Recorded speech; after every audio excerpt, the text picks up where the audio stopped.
Good evening. Good evening. Welcome to Finally I Choose Me, where authenticity meets purpose. Tonight, we are excited. I have my high school friend, sister, church, pew ministry friend, partnership, and a lot of endeavors with me.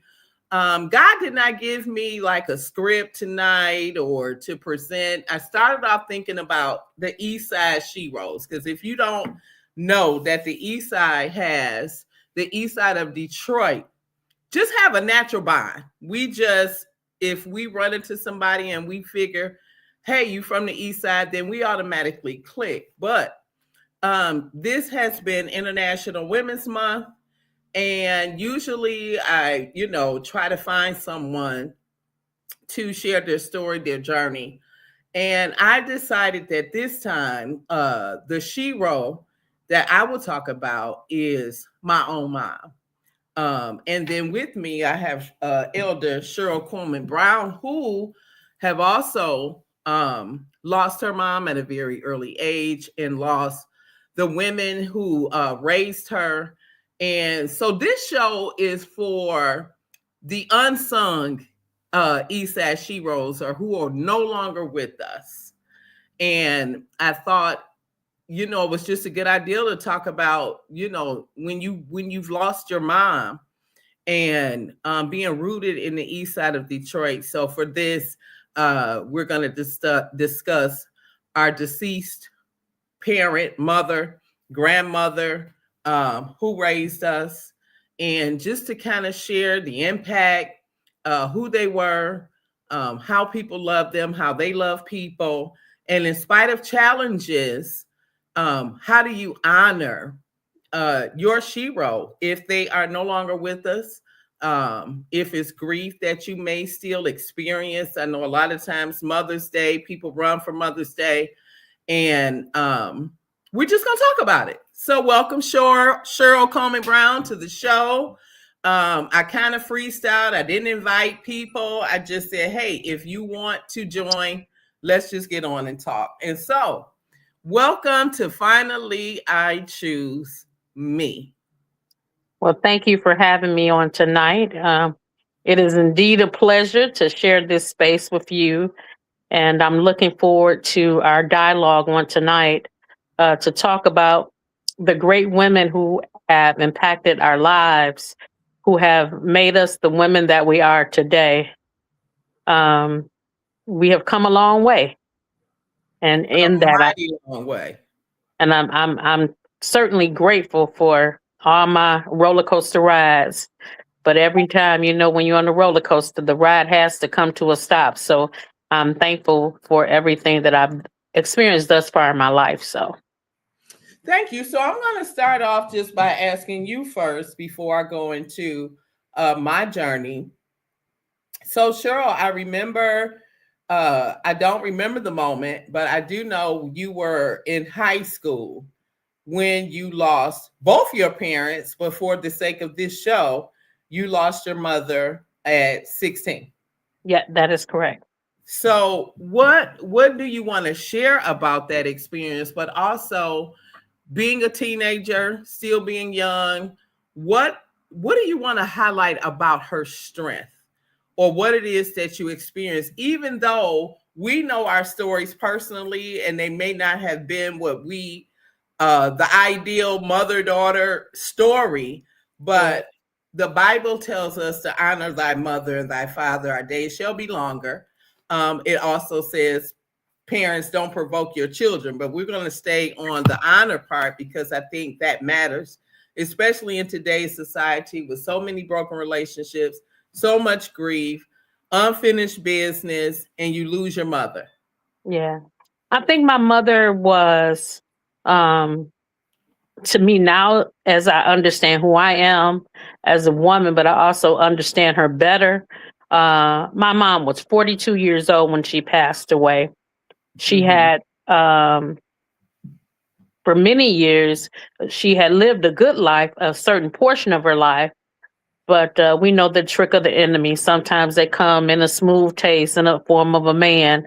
And so she got caught up in one relationship that led her to using drugs. And when she passed away, she wasn't using drugs, but because of her long life of addiction, it impacted her when upon her passing. She had a seizure, and she wasn't able to recover from that seizure. The epilepsy was really due to her substance abuse. Um, but I think when I think about her, I kind of focus on a lot of the fun times we had, because I think she was kind of like, I recognize her as being quiet, but there was a wild side to her. And Mm-hmm. I can remember it's 1983, and we're going to downtown to Cobo Hall or Joe Louis Arena, I think, to see Marvin Gaye. Mm. And she has on this outfit that she redesigned, right? My Mm-hmm. sister gave her a dress. Remember the t-shirt dresses, kind of like where they had the Mm-hmm. splits on the side, but she knew how to sew. So she made her four splits. She had two on the side and two in the front. And I'm like embarrassed, like, why are you dressed like this? And she was a proud 1970 60 person. So her Mm-hmm. famous line would be, yeah, show you right, dig it, dig it. And I'd be like, oh my God, I'm so embarrassed by this lady, but not realizing that my mom is 42 years old. So she had her children young. She had me at 27, but she had my brother and sister at 16 and 17. So at 42, and when I look at me at 42, I wanted to have fun too. So Exactly. yeah, so in retrospect, she was just like, I'm having fun. I'm taking my daughter to see Marvin Gaye. And when he said, let's get it on, and everybody in the room started screaming, and I was slumped down in the bottom of the chair because I'm so embarrassed by my mother just acting crazy.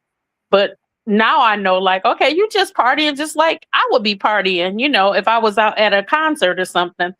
But she made a great impact because she tried her very best to tell me everything she could before she died. Mm-hmm. Um, we had a week long conversation about different things in life. Um, about one question was, who was my father? So now we know some other things about that. Uh, and we talked about why did she get on drugs and how did that happen. I asked her, why did she choose to leave me with my great grandmother to raise me and not her take on responsibility? So I did get a chance to ask those questions, not realizing that by the end of that week, she would be gone. Like we started on Sunday, and by Thursday, um, we were having a talent show at Murray Wright. And Shout out um, to Murray Wright class of 1985. yeah, uh, that Wednesday, I believe it was, um, she passed away. I came home from our practice, and when I got home, my father had called me and told me that she had died, and I was like, that's impossible because I just talked to her, and she said she was coming to the talent show tomorrow, and so it just kind of blew me back, and I won't necessarily say I was angry, and I recognized that people did not um, talk to kids about grief. I realized that as a child that nobody ever asked me. They just assumed I was okay. And for the most part, there were times that I was okay, but there were a lot of times that I wasn't okay. And when I wasn't okay, I kind of kept to myself mostly, and I wouldn't Mm-hmm. say anything. And then when I did say stuff, it seemed like I was mad at everybody. So I Well, kind of, that's one of the stages of grief. It's anger, and I yeah. don't think we talk enough about it. Yeah, I was mad because then soon thereafter, about 3 weeks later, then my father died. And I remember telling my father, and this is like a selfish thing that I said, but I so vividly remember it. I said to him, ain't none of y'all gonna be here when I graduate from high school, right? Mm-hmm. And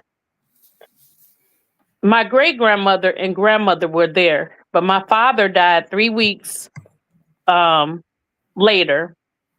And then his mom died that March of 85. And so I was like on this whirlwind of losing people as a kid, you know. Um, I just, I don't know. I learned how to pray early. And I learned that life was precious really early, right? So I try not to do things with the mindset of regret. So sometimes people say, well, you saying yes to this and you saying yes to that. Some of it is a part of that I don't want to take. I want to use every minute that I have to do the things that God has purposed me to do. Some of it, maybe I should say no, but in the moment when I say yes, that's what I feel. And Um, and I'm not, of course, going to say that's not so, but what I think is we don't talk enough about our true core feelings, losing and not having a mother. oh, Um, absolutely. and so I think for this show and honoring them, could you please share with us what was your mother's name? My mother's name was Bennett, and Bennett Lynette. Jenkins. Okay. Bennett Jenkins. Her first husband, his name was Roland Jenkins. She never. She had like 4 marriage licenses to marry to marry my father, James Coleman. But for whatever reason, they had all these marriage licenses, but they never made it to the chapel. So, I saw someone had put in the chat about their sheroes, but I don't see it now. Um, and so thank you for that thus far. But I know, so your mom left you in the hands of some strong women. Um, not having a mother, I was 37 when I lost my mother, 38, 37. Leonard says, thank you, Leonard, for being here. But his mother, Ida, his aunt, Barbara, and his second mother, Janice. And I made a post probably a few weeks ago. Well, my mother, it's been 21 years this month that she's been gone. And I made a post, of course, because I'm going to always do that. I'm going to honor her. But mhm. then it wasn't a sad post. It was, I'm still here and God has sent other women in my life. And if you're not careful, you can be so upset about not having your mother, and you're going to grieve, you're going to, anticipate parts of your life that happens without them that you wish they were a part of. But Absolutely. at the same time, there were other women that God did send. Now, my mother, she had me. She was 23. She was married.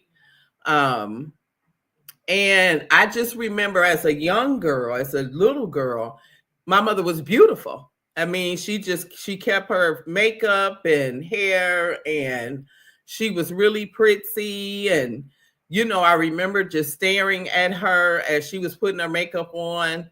And then even saying to myself, oh, I wish I was as pretty as my mother, not realizing that I looked just like her. But my mother was more quiet.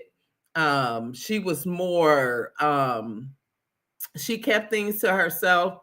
She was more isolated. But I think a strength of hers in coming up, being a single parent, having myself and my brothers, and then taking on the children of her sister who was murdered in 1988, and her children already being adults pretty much, and having to take them in. So we were raised together like they were our sisters and brothers. And she could have made a different decision, and she didn't. And when I reflect back as why I'm honoring her today, she would let anybody who didn't have nowhere to live in her house, no matter what the condition was, no matter what. And so a shero here is also my aunt who was murdered. Who on the watching the show is Donna Marie Gillen, who was my aunt slash sister, which was Kai's mother and her children's grandmother, who also when I reflect back, she was a big protector of me. But we grew up as sisters. She lost her life at 28 years old, also in the month of March. And so March, it has been a very trying time, but I'm honoring them today because just because your life does not turn out the way that maybe you anticipated, or if someone struggles with their mother who is not here and they did not necessarily, bond well or didn't do things well, there's still something to honor, if nothing more the fact that they had the courage to birth you. Amen. Because without them birthing us, there would be no conversation. So when I reflect back on my mother, she had a lot of pain. She had a lot of pain, but she pressed on in spite of, and raising myself and my brothers and my Kai and Courtney, and anybody, Deasia, Kai's first child, anybody that needed. And I used to be like, Mom, how you do that? Because I ain't like that. Now I want to help you. But, just anybody could just come and stay. So I call her house like the movie Lackawanna Blues. And so I just really want to call out. Someone else called out their grandmother, Ruthie Mae Carter, Catherine Haskin, Joan Mills, Flora Harris, Mary Teague, Antique Miller. I mean, these are women that deserve this space. And the world, and their definition of what success is, sometimes doesn't measure up to so many other people, great people who have made contributions. And of course, I'm talking about the East Side, but if you're on here, you're not from the East Side, that's fine. We love you. But when I reflect back, and her story, my mother's story was one of a lot of pain. And we don't really talk about pain, but there's purpose connected to pain. And I just really want to take this time to honor her for all of what she tried to do, because I can say that each of her children are successful and educated and independent and leaders in the communities that we're in. But I imagine putting myself in her shoes, with so many loss, her grandmother, her mother, divorce. She was in a relationship. He was killed. Her only sister was murdered. Her cousin brother was murdered. All of these loss that I'm present in, but not really realizing the impact. And then later, her transitioning with her own battles with addiction. But then when I was able to put myself in her shoes, I was like, wow, I can only imagine. And so I'm giving a shout out today to Patricia Ann Lawson, who was a dynamic woman. Everybody loved her. All of my brother's friends live with us and call her mom, OG, whatever. And it's something about her spirit that everyone loved and was able to connect with her. Because she kept it real. She just didn't talk as much as I did or do, but she did. And so if you're tuning in and you have an Eastside SHEroes or someone you want to mention who's no longer with us, drop her name in the link on the page, and we'll keep talking. So Cheryl, you were raised by who after the passing of your mother? So actually, I was raised, my mother, when I was 2 months old, she gave me to my great grandmother. So at the time, my great grandmother was, she is the same age we are now, taking a newborn. So, oh Lord, right, exactly. And when I put that in perspective, that's a whole nother thing. Because she was working, she was a housekeeper, and she worked. Sometimes she would take me to work. I remember going like 3 years old, going to work with her, and she she did what she had to do. She took the responsibility of raising not only me, but my brother and my sister. Um, she became my guardian. I was looking at the paperwork not too long ago. I think it was like June of 1969 when she requested welfare assistant to take care of me. And so when I look at that, my great grandmother, uh, not book educated, but very, very smart. She owned her own home. Um, we never went without anything, and anything that I ever asked for, somehow I managed to have it. I didn't realize I was poor till I got to college and I had a Pell Grant. Um, but I had everything I ever desired from her. I drove a car in high school. I had my own ride. I just had everything that I desired. My grandmother, she was a no nonsense woman, though. She would tell you flat out, you get in trouble, use your dime to call somebody else because you got to make good decisions. And so I never had, I never got in the way of getting in trouble. You know what I'm saying? I might do something, but I didn't do nothing where nobody was gonna call her because I'm gonna be honest, I was afraid of her. I was afraid. I didn't want nothing to happen. I did not ever want to embarrass her. Um, I always wanted to make sure that she was proud of me, and I just respected her, and I appreciated the sacrifices she made for not only me but my brother and sister. And my mother probably, I think my brother and sister were like 10 or 9 when they came, but I was a brand new baby when she made that decision. And my grandmother said that I was at the house when the welfare person came to talk to her about my brother and sister.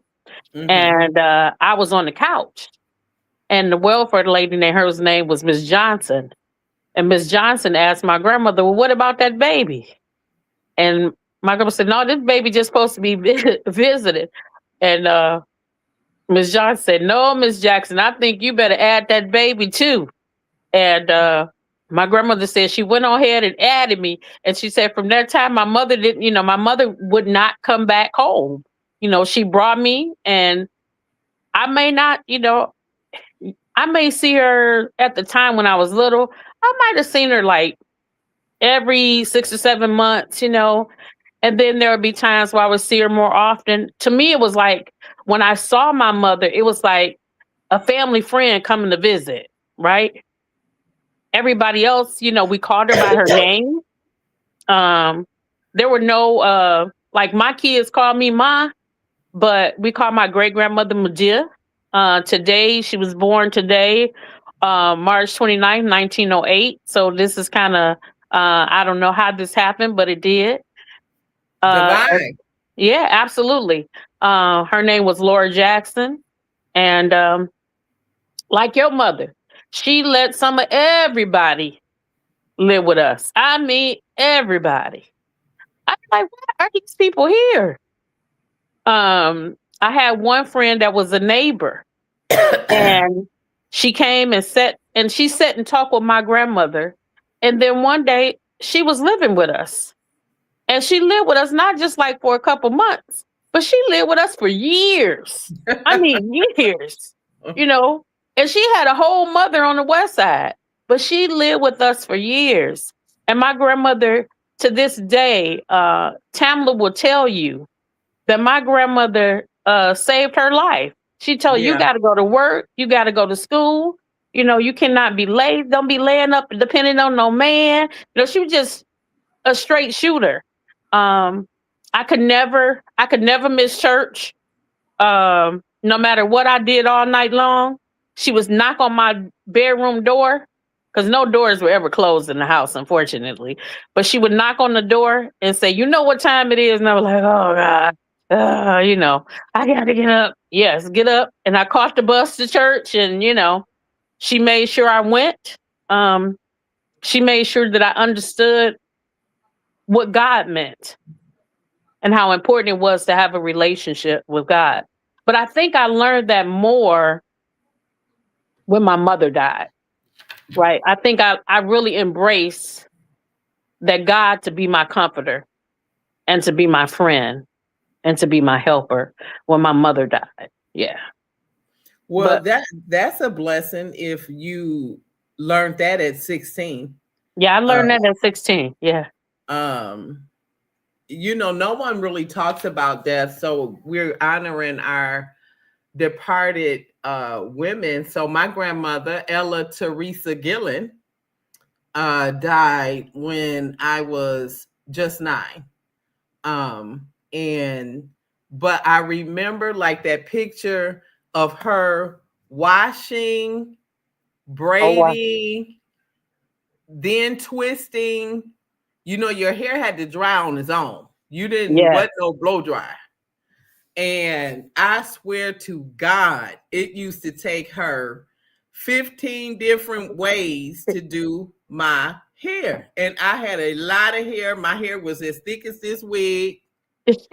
And I would be so frustrated, but we would sit in that kitchen. I would be on that stool, and she would do one by one and press my hair with the grease. I can't think of the name of it, but that royal, either royal crown. Royal Crown or Bergamot. Mm-mm-mm. And that now I see what precious time that was, because at my grandmother's, because my mother was working, we sat at the dinner table. And every time at the same time, we would have dinner. And I think we sometimes overlook those traditions because we would have dinner. I still remember what she would cook, and we would have alligator syrup Mm-hmm. with some biscuits and butter and some fried chicken. And it was just a precious time. And you don't know that she died when I was so young. But my memory is of her taking care of me when my mother was not there. But the point I want to get to in honoring her, she had a lot of heaviness and things that she went through too. But when she passed away, all I remember is I was at what is it, in the summer camp, Mm-hmm. Bible school summer camp. And she died, and they just came and got me. Didn't say nothing else. All I know is she was gone. And I remember my cousin, may she rest in peace, took me to the funeral home and still didn't say nothing. I'm standing there looking at her body in a casket, my grandmother, and no one said nothing. Like, are you okay? Or even to explain what was happening. But hear how God, when you reflect back, she got sick. She had a stroke. And I'm bawling and I'm crying. And my mother said, well, she'll be okay. I said, I don't think I'm gonna see my grandmother again. Mm. And just to experience that and reflecting back when you talk about the things that come out of your mouth Yeah. as a kid, that comes into fruition. But my point is, I always reflect back like nobody said nothing. No. Um, just nothing. I wasn't able to attend the funeral because my mother didn't believe in kids going to funerals, so I didn't go to that. And she was never discussed again. And so it Wow. was about 5 years ago. I was driving on the freeway with my daughter, and my cousin sent me a text, a picture, like, look what I found. And I cried like a baby, like she had just died in my 50s. And she died when I was 9, because it was like she was just gone. Nobody said Mhm. nothing else. You know what I mean? And the impact of losing the matriarchs in your family, young, old, and indifferent, and no one talks about them, or because they was not this person on TV, or they didn't, and they just were community women. neighborhood women who worked, took care of their kids, which should be honored because that Absolutely. task alone. Absolutely. Um, Absolutely. and so my grandmother, Ella Teresa Gillen, she was married. Her maiden name was Walker. But she died when I was 9 years old. So I didn't grow up with any grandma experiences that were endearing to my heart. So, no relationship with, I never met my great grandmother. Her name was Selena. Never met Mm, her. I saw a picture. She was light skinned with gray eyes. And that's all I know because once people back in the day seemingly leave, nobody is saying nothing else. yeah. So it's like we have like now we have Facebook, we keep our loved ones alive in that regard, but we somehow must always celebrate them somehow, do something to honor them. Not just Mother's Day, but just any day that you choose to honor them. Like um my grandmother, she died in 2014, and I can remember me and my sons, we were at uh CVS looking for a Mother's Day card for her. And so this card I picked out was all mushy, mushy. And my son was like, "Who's that card for?" I said, "That's for Grandma Sylvester." He was like, "Oh no, put that back. That don't even sound like her because she is not a mushy person." She's Mhm. like, he's like, "Oh no, they don't have a warrior card." I was like, "No, they don't have a warrior card." Because she was a gardener, she was a hunter, she was a fisherwoman, not the traditional uh woman that's, smart, educated, uh, but not doing the traditional things. Like she's not gonna go shopping. She's not gonna go shopping. She'll go to Pioneer Market or Save a Lot, whatever, and buy a case of chicken to feed all the cats in the neighborhood. But she's not gonna eat any of the chicken from the grocery store because she gonna have some chickens in her backyard. Just kind of off the kill. And so my son was like, "No, you can't get her that Mother's Day card." I said, "Well, I guess we just write something inside of a card." And he was like, "Yeah, ma, just write something inside of the card because all this mushy stuff that don't sound like Grandma Sylvester. She's not even gonna like that card." And I just thought it was so funny how his perspective of her. And Mhm. she was a marksman. She could she was only 4'9", and most shotguns were taller than her. But I saw her shoot. She would take me with her. I We were out in some field up in, I don't know, somewhere past Belleville somewhere, and a snake came up upon us, and she shot the snake, and I'm terrified. I'm like, this lady is so wild. So great. I was, oh my god, she's so wild and crazy. What's wrong with my grandmother? But she lived by her own beat. She did things the way she wanted to do them, and I respect that. Not trying to keep up with the Joneses. you know I would call her and tell her, I would call her from work, and she would always tell me, "You better get off them people phone, they gonna fire your butt.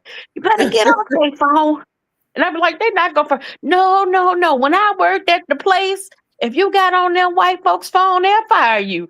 So she said, "You better get off them people phone calling me, girl." I'd be like, I would laugh because I knew every time I would call her from work, that's what she would tell me. Because she said a man, one of the people she worked for, they thought she used their phone, and they fired her. And so I was like, wow, I was like, this the help all over again, thinking like she lived through a time where people would treat folks that way and just fire you for no reason, So just Well, her. that still go on today. I'm a witness. But what street did you grow up on? Oh my goodness. I grew up on Heidelberg Street, the street where Heidelberg Street. Heidelberg, where the junk art is right now. It started in 1984 that Tyree Guyton started putting that stuff out there on the street. But I grew up on Heidelberg, and sometimes I let Heidelberg come out. But for the most part, most people would know that. They think I'm Well, from it's nothing wrong, but see, that's the thing. That's okay. But That I they don't do mind. know. I don't mind. I don't mind that you know. You know what I'm saying? But I do know. I will say this about myself. Because I come from Heidelberg and because I come from the East Side, I have learned to be flexible and learn how to adapt in any situation that comes upon me. And I really think it's from being brought up on the East Side of Detroit.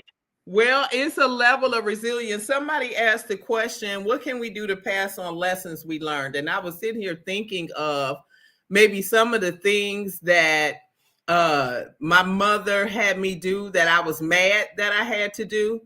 But I think to answer your question, I think one of the things we can do is story tell. What happened to us telling the stories of the traditions of how we ate dinner at the table and how we came in when the street lights came on and the whole block would be in the house at when the street lights or everybody kind of made dinner at the same time. But when I reflect back and thinking about my mother, of course, may she rest in peace, and I'm glad we're honoring our sheroes who are no longer with us, because the world keeps going and it's up to us to maintain the memories and share stories. And so I tell people I was born an adult, and Me too.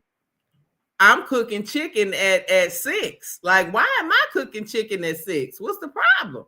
But when I tell you I'm a phenomenal cook today, because of it. Or I remember not having the wash machine, or the wash machine was broke, and scrubbing some clothes. Hey, listen, don't nothing make you stronger than washing some blue jeans in the tub and scrubbing them on one of them scrub boards and squeezing them out so that you can hang them up. Now, if you have gone through that, you have a level of resilience that no one else can talk about, because washing clothes in the tub and on the scrub board and then rinsing them and then taking them outside, not in the dryer, taking them outside and hanging clothes up with the Those clothespins in pairs. the backyard, that created a level of resilience, even though I was mad that I had to do those things. And so when you reflect back on some of the things you had to do,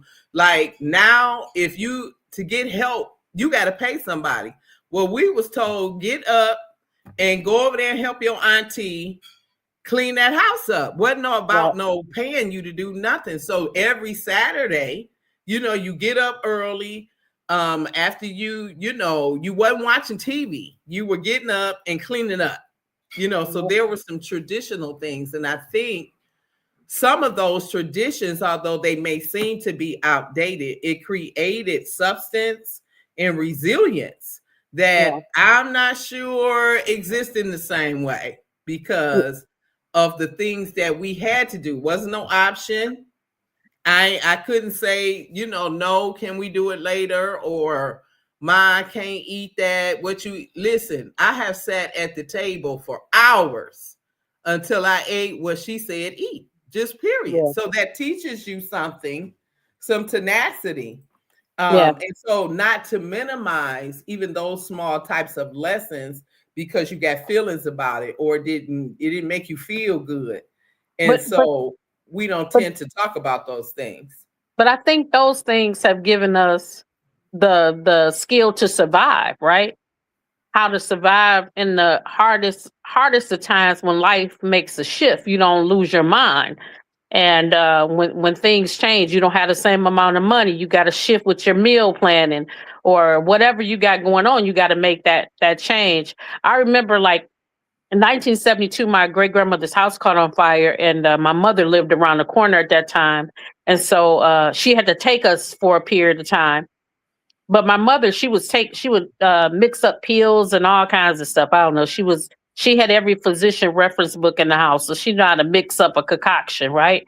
I thought that a physician reference book was a part of the dining room table, like the Bible and the physician reference book. I didn't realize it later that she was stealing all the physician reference books out of the hospital, but she would be packing her physician reference book. And so when I would leave, I went to daycare at the Franklin Wright Settlement, which is on Charlevoix, and it was one of the first Head Start programs back in the 60s. And so when I went to Head Start, there was a driver, Mr. George. She would drop us off. But I knew my mother didn't have the capability or the capacity, I'll say capacity, to take care of her 4-year-old daughter. So when Mr. George would pull up to the house, I never went into the house. I went across, I got out the van and I went into my neighbor's house. Her name was Gladys Ellaby. Miss Ellaby had about 6 or 7 children of her own. And I would come into Miss Ellaby's house like I was one of her children. I would come to her kitchen, sit down and talk to her, tell her about my day. And she would set my plate just like she did with her other children. And I felt like later on, I realized that I had learned that I knew how to survive. I made good solutions. I had problem solving skills at the age of 4. I figured out that nothing's going to happen across the street on Preston. I better go over here to Miss Ellaby house so that I could eat. Because my mother is not cooking. She has not cooked. And when she did cook, or no, let me rephrase this, she didn't cook. What she would do is, when she wanted to feed me by myself, we would make a trip up to what was called King's Hamburgers, which is now Gratiot, Coney Island, on the corner of Gratiot and MacDougall. They had little jukeboxes in there. And we would sit there. She would put dimes in the machine and play the music and order me a burger and some French fries. And that's what she would do for me. But her cooking, that did not happen. I don't ever remember her cooking a meal for me. And so when I had children, I said, I got to make sure that I know how to cook so I could cook for my children. My grandmother. That's why you still cook like you do for all 3 of them grown men every day. Every day. That's exactly why I cook for them. I make their plates every day, and we sit and have a small conversation when I'm passing plates. And but that it does stem from that, because my mother never cooked anything for me. Never. And I'm not exaggerating. I'm not making it up. She never cooked anything for me. Now, my father, he would cook. But my mother, I don't even know if she knew how to boil water. My sister always said, she knew how to cook. I was like, I never seen it.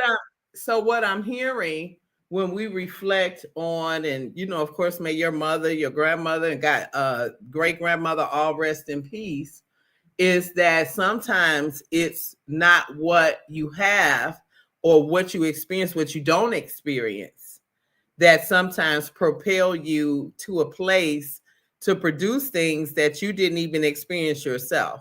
Absolutely. And so my mom cooked, but when she got a certain, she began to struggle. So like in my teenage years, that kind of went out the window.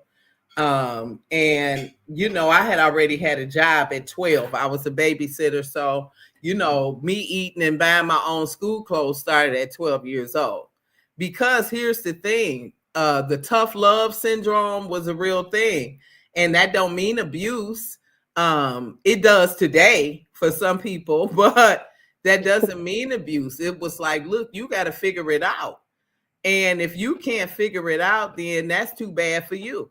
And so when I had my son, my mother was like, you got to pay me to babysit. But I'm like, really? What kind of grandma I got to pay to babysit? Well, because ain't nothing free. You know what I mean? And so although I was mad about that, and I was only making $5.15 an hour, how do I pay my mama $50 a week? But it taught responsibility. You had that baby. No, I'm not sitting up here keeping no baby for you to have fun. And so, when you honor, what did that teach you? Like, some of these things may not have been said in a conversation, but it was said in life circumstances. And what did it teach you? And my mother definitely taught me how to be independent. Yeah. Because she would say, listen, Ain't nobody gonna do it for you. Whatever you do, you better try to do the best that you can. Yeah. And because no one is coming to your rescue. But the flip side of that, some of those things that we experience can put you in hypervigilance that you just got to feel like you got to control and do everything. And it can backfire. So it's finding that balance that's important, but in honoring what they had to give, and not looking at what we did not have, but what we had and how it worked and how it created stability, how it created character, how it created, your ability to make decisions and your ability to make it happen, because no one was overcompensating back then to make you feel good. That that wasn't happening. Like, I'm No. sorry, you feel this way. This is what I'm cooking. If this ain't what you want, you on your own.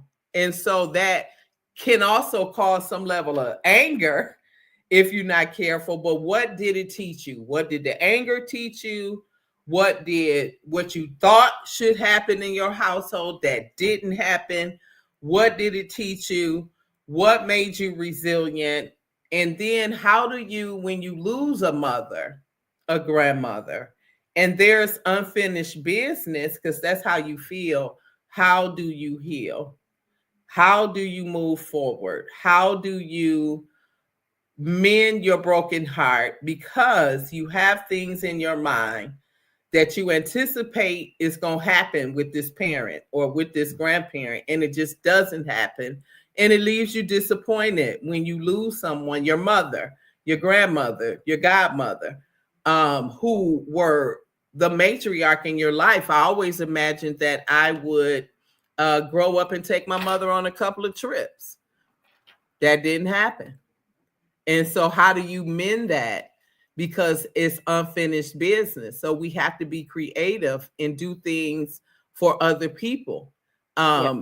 that matter. And so Eastside, Cheryl grew up on Heidelberg. I lived all over the Eastside growing up. I went to 5 elementary schools.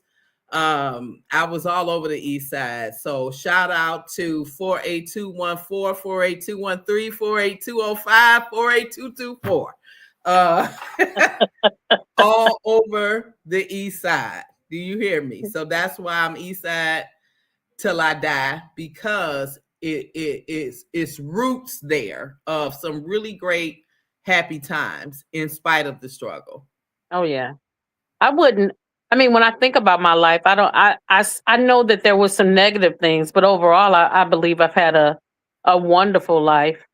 Um, when I think about how do I honor them, how do I represent them, um, I always think like when I travel the world, I am living out something that my mother never had the opportunity to do.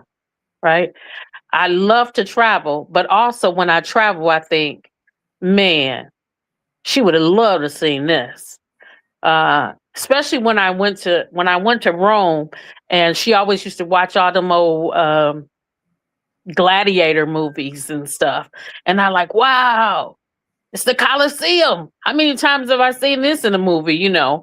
Um, just all those things. I think when I travel, I think I'm living out something for my mother as well as for myself.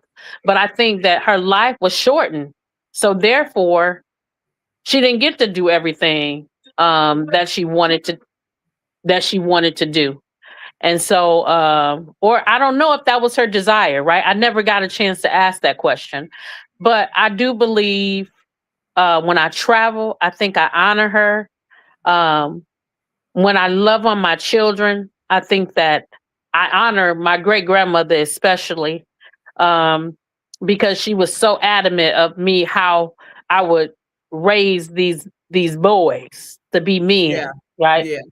And so I think I honored that. Now I really wish that my mom had lived to see these boys, her grandsons. She did get to meet my niece because my sister had her when she was 18. I think my mother was like 34 or 35 when she became a grandmother. So she did get to meet my niece.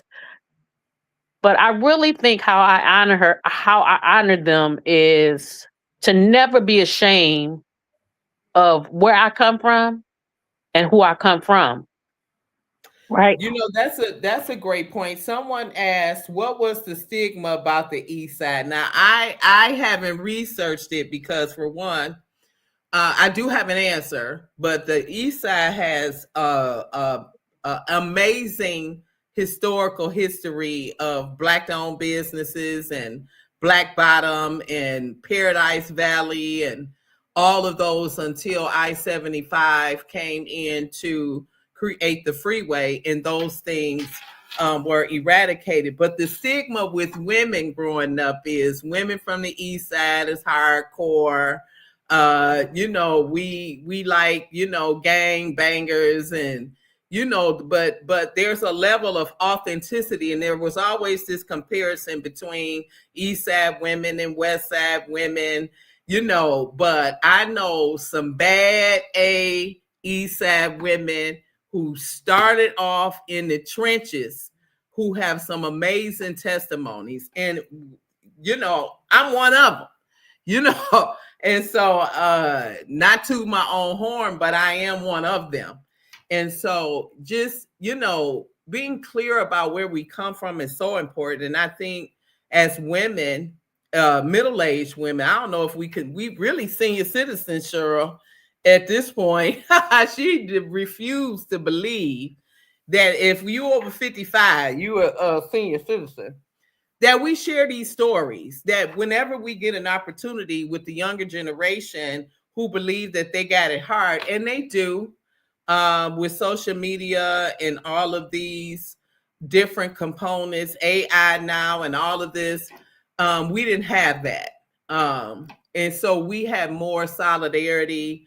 I think we had more community, more neighbors engaged each other. But I think we need to share more of these traditional stories because it made us who we are. I remember I have to laugh because Justice, unofficially my niece, my god baby. I know it's somebody else's god baby, but she mine too. And so one day, Crystal had me pick up Justice. I think she was going to the test for SAT programming or something. And so I said, Justice, let's go for a ride. And she said, where we going, Miss Cheryl? I said, we just gonna take a ride.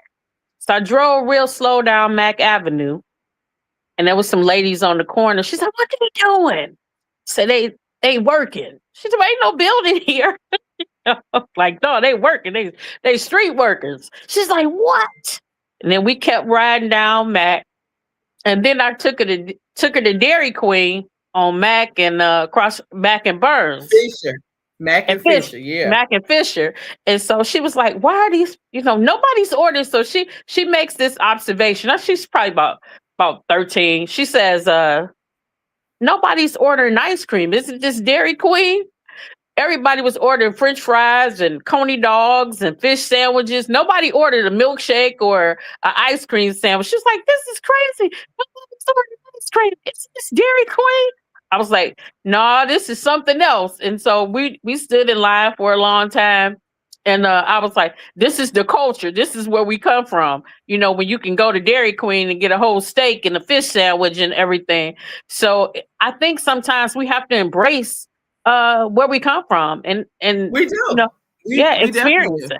Yeah. So we only have a few minutes left, and my child, of course, does not have the story I have, but I have shared my story with her. And I think as parents, it's good for your kids to know who you really are and what you've really come from. So every age she turns, I have a story and I tell her about it. And so I have one coming up when she turned 26. Something happened in my life at 26 that I'll share with her. But as we go to a close, Miss Cheryl, what do you want to thank your mother for specifically? One thing you want to thank her for? I want to thank her for making the decision to give me to my great grandmother. That's a good one because she had sense enough to know that whatever was going on with her, I'm gonna Yeah. make sure still that you're covered, Yep. that you're That cared she, for. right. She made sure that she put me in good hands to take care of me, and I never missed a beat. Amen. Amen. Miss Zeta says she has a different story than we have. And it sounds like we might have to come back to this conversation. So with my mother, she used to always say, you have to laugh to keep from crying, which leads me to my project here in honor of my mother. Is coming out within the next month or so. You have to laugh to keep from crying. A story of survival to the sacred call. This book is dedicated to her because when I reflect back on Laugh to Keep from Crying, there was a balance. It was like life. Listen, it's not easy. And she didn't paint a picture for me that wasn't there. So I thank her for really not sugarcoating life. And I think it contributes to my ability to see things as they are. And so again, we were here today to say thank you to our SHEroes who are no longer with us, / our parent, our mothers. And for those of you in the audience who no longer have your mom, and just remember, grab something from history and live it out on their behalf and celebrate what they could do instead of what they could not. And so we thank you for joining us in this rich conversation. Shout out to all of you who are participating and being a part of this discussion. And we look forward to discussing this once again. You all have an amazing night. Blessings. Thank you.